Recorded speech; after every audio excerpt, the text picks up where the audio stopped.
As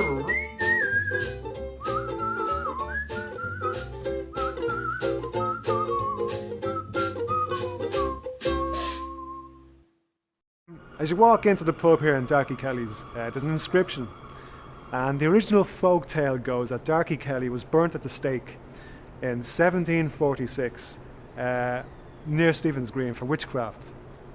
Now, what happened was she owned a brothel here, the Maiden Tower, and Simon Luttrell, who was a member of the Hellfire Club and the Sheriff of Dublin, he was a frequenter of this house of entertainment. And the story went that she bore his child, and she blackmailed him into giving monies for supporting the child. And of course, he wasn't having any of this. So there was a court case, and it was all set up, so the story goes. It was a kangaroo court, and Simon Luttrell bribed witnesses to testify against Darky Kelly that she was a witch, and that she burnt their child, supposedly, in a black magic ritual. And she was burnt alive near Stephen's Green, and but that's how the old folktale goes.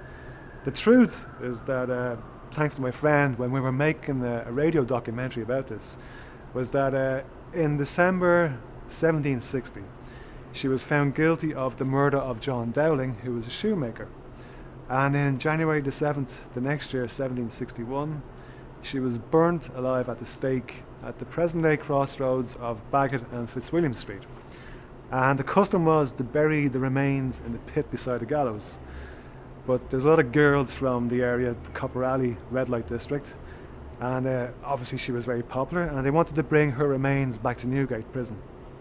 But she was refused admittance there, and what they did instead was they brought her back to Copper Alley and they waked her body here. And there was a huge riot. The chief magistrate had to arrest 13 ladies and bring them to Newgate.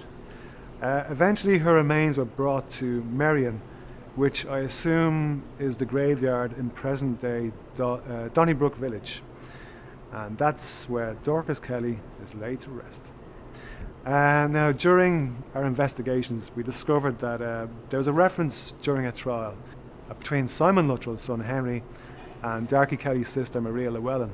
And during that trial, there was a reference to Dorcas Kelly.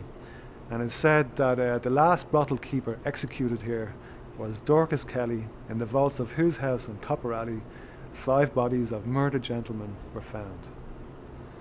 And so that's how we discovered that Dorcas Kelly was Dublin's first serial killer.